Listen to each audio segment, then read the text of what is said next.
किसी भी किस्म की इमदाद ना पहुंचने की वजह से पाकिस्तानी फ़ौज को मुक्ति बाहिनी और इंडियन फ़ौज ने मिलकर हथियार डालने पर मजबूर कर दिया।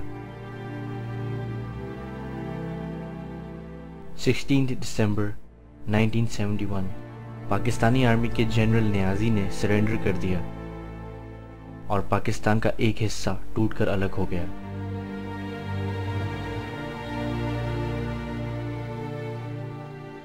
सकूते ढाका, जहां बांग्लादेश की पैदाइश और बहुत से लोगों के लिए इस पूरे साने का इख्तिताम था, वहीं ईस्ट पाकिस्तान में रहने वाले मोहम्मद इकबाल जैसे पाकिस्तान से प्यार करने वाले हजारों लोगों के लिए सकूते ढाका हादसात के सिलसिलों का सिर्फ आगाज था। मेरे अब्बू के दोस्त थे उर्दू स्पीकिंग हब्बन मियाँ उनका नाम था। वो आगे कर मंसूर भाई ये क्या हो गया, पाकिस्तान फौज ने हथियार डाल दिए। रो रहे थे, अब्बू भी रो रहे थे, वो हब्बन मियाँ भी रो रहे थे। 16 दिसंबर के बाद 17 दिसंबर 1971 को हमारे घर पे हमला हुआ। वो तकरीबन 150-200 बंदे थे, नीचे का दरवाज़ा तोड़ के अंदर दाखिल हो गए और उस बिल्डिंग में सिर्फ 3 आदमी थे, मैं, मेरे वालिद और मेरे बड़े भाई। अब्बू ने बड़े भाई को थप्पड़ मारा, जाओ वहाँ से, दरवाजा तोड़ दिया। अब्बू ने पीछे का दरवाजा, निकल जाओ। भाई तो निकल गए, कहाँ गए मुझे नहीं मालूम। मैंने अब्बू मैं आपके साथ रहूँगा। और मेरे सामने मेरे वालिद साहब को गोली मारा। किसने मारा? मुक्ति वाहिनी का कमांडर माया ग्रुप के नाम से था, जो पूरे उस इलाके का कमांड कर रहा था, माया ग्रुप। तो उसने कहा बंगला में कि सांप को मारा है, सांप के बच्चों को मारो। और मेरे पीछे लग गए। मैं सीढ़ी से दौड़ता हुआ ऊपर 4थे माले पर चढ़ गए और जाके, वो हिंदू दौर का मकान बना हुआ है, आप देखेंगे। ऊपर जाके मोटी लकड़ी की मैंने कुंडी लगा दी और वो भी बंद कर दी। और वहाँ बारिश होता है, बारिश होने की वजह से वहाँ पर काला पाइप लगा हुआ था। उस काले पाइप और बिल्डिंग के साथ बिल्डिंग जुड़ा हुआ था। पुराने दौर में इस तरह बनते थे, एक टांग इधर एक टांग इधर करके। मैं नीचे उतर गए, कहाँ पर? लैट्रिन के छत के ऊपर। तब से इन लोगों ने तोड़ के ऊपर आ गए। ये मेरे पड़ोसी थे, उसका नाम था रूमी। उसने कहा इकबाल पलाइसना, गोली मारो। हमने कहा बंगाली भूत। मैंने उसको बंगला में कहा कि बंगाली का भूत, तू क्या गोली मारेगा मुझे? और उसने मुझ पर बिल्कुल निशाना लगा रखा। मैं नीचे उतर रहे थे, ये मेरा हाथ दीवार पे था, उसने फायर किया और ये मेरी ये 2 उंगली शहीद हो गई।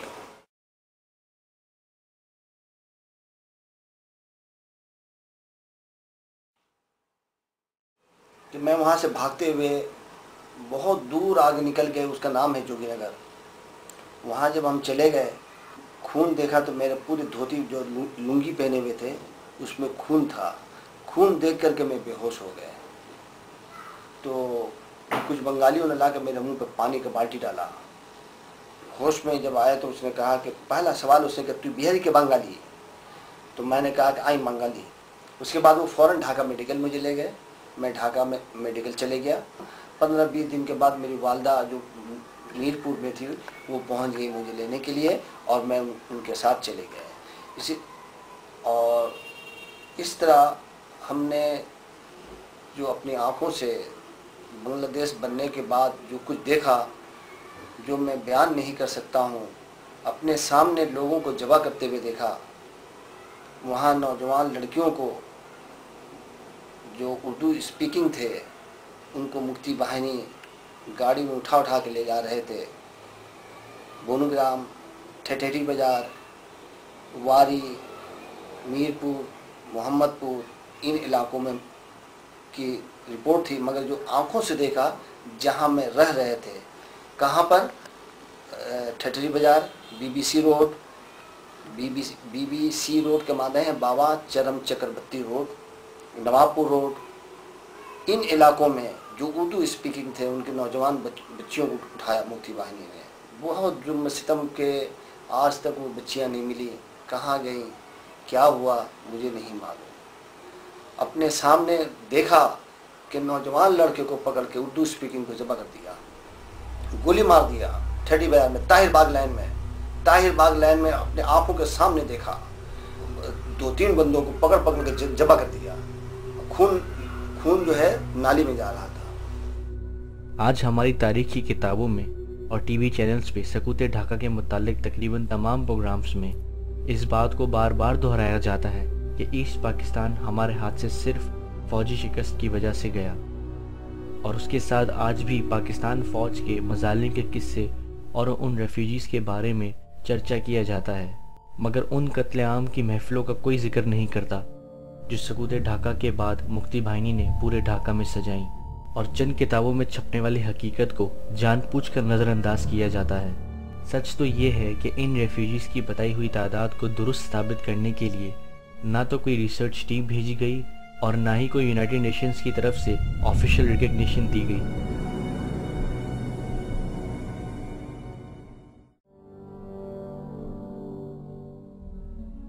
गुरिल्ला ट्रेनिंग किसी को भी चंद दिनों में नहीं दी जाती, ये महीनों का मरहला होता है, जिससे साफ बात जाहिर है कि मुफ्ती बाहिनी को इलेक्शन से पहले ही हमला करने के लिए ट्रेनिंग दी जा रही थी।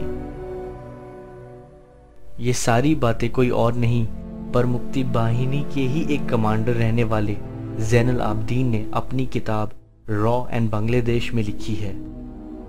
वो ये भी बयान करते हैं कि किस तरह उन समेत 80,000 बंगाली नौजवानों को इंडिया ले जाया गया और Indian army chief of staff general Manekshaw की ज़ेरे निगरानी में उनको ट्रेन किया गया और उनको पाक अफवाज के यूनिफॉर्म्स पहनाकर बंगाली कौम पर जुल्म करवाए गए और इंटरनेशनल मीडिया के सामने पाकिस्तानी फौज को बदनाम करवाया गया। This is just one small episode of the Pakistani massacre.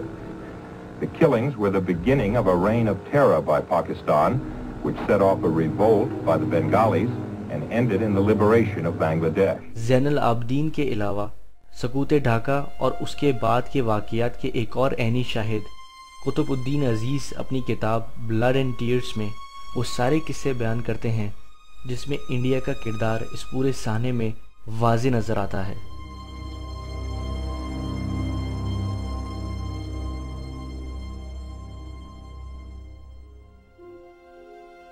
Bangladesh के क़याम के बाद शेख मुजीबुर रहमान और इंदिरा गांधी ने इंडिया और बांग्लादेश के बीच में 25 साल दोस्ती और अमन की करारदाद मंजूर कर ली। इंदिरा गांधी की पाकिस्तान के टूटने पर खुशी तब जाहिर हुई जब उन्होंने ये कहा कि उन्होंने पाकिस्तान को तोड़ के मुसलमानों से 1000 साल हिंदुओं की गुलामी का बदला ले लिया। इसके अलावा इंडियन आर्मी के लेफ्टिनेंट जनरल JFR जेकब, जिनका ईस्ट पाकिस्तान को तोड़ने में एक बड़ा किरदार आज भी इजराइल में फख्र के साथ सराहा जाता है। इस सारी साजिश को बयान करने का मतलब पाकिस्तान और उसकी कौम की नाकामी का दूसरों को जिम्मेदार ठहराना हरगिज़ नहीं। दुश्मन का काम ही दुश्मनी निभाना है, लेकिन बहैसियत कौम हमसे ऐसा क्या हुआ कि जहां 1965 में हमने इंडिया को एक सीसा पिलाई हुई दीवार का सामना करवाया और फिर 1971 में हम अपनी कौम का एक बड़ा हिस्सा पराया कर बैठे। 1965 के बाद जुल्फ़िकार अली भुट्टो के फॉरेन मिनिस्ट्री के दौर में पाकिस्तान में शराब और नशा ऊंचे तबकों में आम हो गया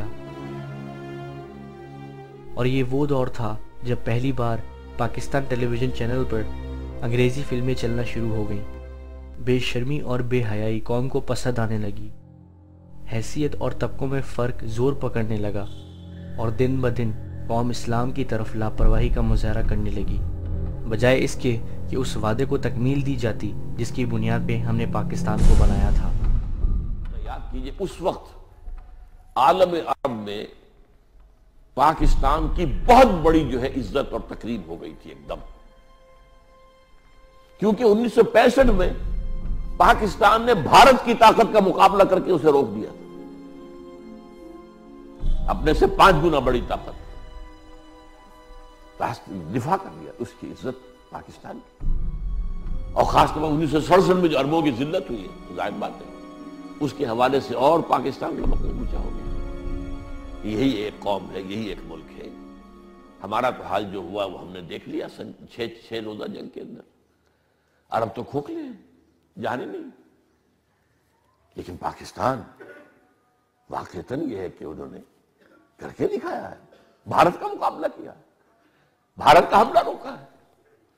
और जो इतना यकीनी था भारत के लिए फतह कर लेना लाहौर को कि बीबीसी में टेलीविजन पर दिखा दिया गया फॉल ऑफ लाहौर। बहरहाल 71 में जो जिल्लत और रुसवाई हमारी हुई है, तब उसके बाद जो है वो शब की मिन्नतों ने तो खो दी रही सही, अब कहीं कोई इज्जत है ही नहीं। पाकिस्तान की कोई इज्जत, पाकिस्तानी मुसलमान की कोई इज्जत, और यूरोप अमेरिका में तो क्या होगी, अरब ममालिक में कहीं नहीं।